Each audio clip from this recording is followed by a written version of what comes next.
بسم الله الرحمن الرحيم الحمد لله رب العالمين والصلاة والسلام على أشرف الأنبياء والمرسلين سيدنا محمد وعلى آله وصحبه وسلم. أولا السلام عليكم ورحمة الله وبركاته. طبعا جامعة بدر عاص أي درفت waxay kamid tahay xarumaha waxbarashada Puntland ka jira oo ka shaqeynayay muddo dheer bulshadana shaqo ballaaran u soo hayay oo wax badan soo barayay runtii jaamacadda badda cas bilowgeeda hore waxaa la aasaasay 2008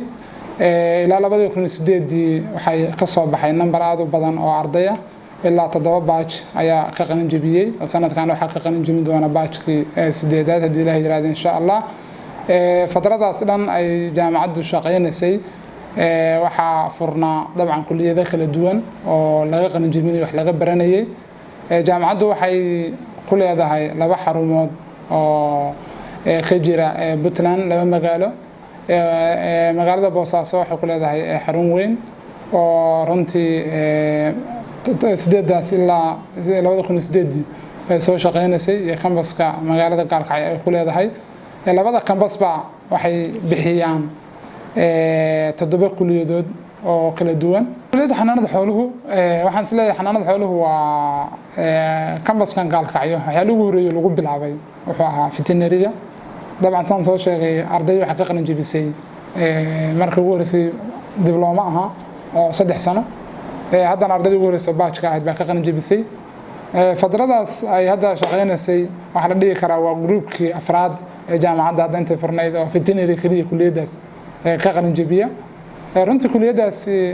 waa kulliyad san dareemino resourcegeena iyo wadanka dhaqaalihiisa muhiim u ah oo runtii aad aan ugu baahanahay inaan xoojino aan u baahanahay inaan barano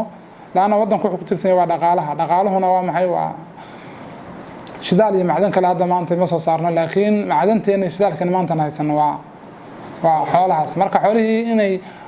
aqoon loo helo oo kulliyada waxyaalaha basic oo ah kamid tahay aqoontaas sida hadda ay yihiin wax ka bedeli ka dhax horumarin ka dhax wax soo saarkeeda hagaajin ka dhax saan ognahay maanta waxyaalo yar ukuntii iyo caanaha mantaqa maraaciga iyo yaani waxyaalo badan banaanka oo aan anaga qabsan karnay samaysan karnay aan ka soo saari karnay xoolaheena in badan abaara baabiisa mataqaana xoola raacataana xoola dhaqatadii manihin marka waxyaalahaas oo dhan si loo hirgeliyo runtii waana marka hore kulliyadan oo bilownay waa shaqo qaran kulliyada xanaanada xoolaha in la baro dadka kulli jaamacadda badda casna waan dareemi karnaa kulliyada shaqo qaran hawsha u baahan tahay laakiin runtii xil weyn bay iska saadhay culayskaas dhabarka u ridatay runtii wax weyn way ka qabatay facility xoog badan oo ardayga hadda xanaanada xoolaha baranaya way u tawfiirisay way mantaqan uu heli karaa facility ama laabka noqdo ama qalabkii wax la baranayay ha noqoto sida ardayda jaamacadaha kale wadamada kala tagaan facility helayeen ayuu ka helaya kulliyada xanaanada dabcan ardayda fadradaas ay hadda jaamacadda dhiganayeen iyo kuwii ka qalin jabiyay runtii waxaan dhihi karnaa isbedel muuqda ayay Soomaaliya ama gobolada Puntland ay ku soo kordhiyeen runtii abaarihii xilliyadii abaaraha dhinacyo badan bay kaga qayb qaateen iyo xilliyadii dooga mar walbaba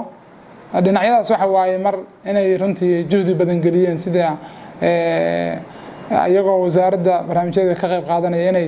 xoolo badan runtii talaalkooda ka qayb qaateen iyo daaweyntoodii iyadoo programka wasaaradda ay ka shaqeynayaan ardayda ka qalin jabisay jaamacadda sidoo kale ardayda waxaa jiray xilliyada abaarihii inay ka qayb qaateen dadka reer miyiga inay abaarihii kala qayb qaataan sidii bulshada oo dhan ugu kacday oo biyo dhaamis iyo daaweyn iyo mataqaana ay intaba iyagoo free ah ku bixinayeen sidoo kale waxaa jiray fadradaas برنامج جامعة حتى كروكلم كي منهج كوجر جامعة أردد إني فيلد تريننج سميان رنتي سمستر والبعض خسته وحي سميان براتك على البدن فيلد آذان سيدو خلي جامعة وحيلة حرون طبعا سبيتال كي حنان حولها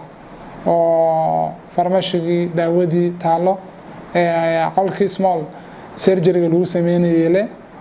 ka kooban xaruntii xoolaha markii la keenay lagu xareynayay asagana runtii shaqo weyn bay ku qabteen oo xoolaha runtii aad u ballaaran ba fatradaas sanadka gudihiisa soo booqday isbitaalka laguna daaweeyay runtii wax badan looga qabtay xoolaha sabab kala duwanaadeen waxa ugu yaraa baan u malaynayaa markii hadda la fiiriyo listiga xoolaha sanadka la daaweeyay ama sanadadii tagay fardaha baa ugu yaraa oo asagana dhowr faras baan oo runtii cudur dilaaya ku dhacay ayaa ilaahay nagu badbaadiyay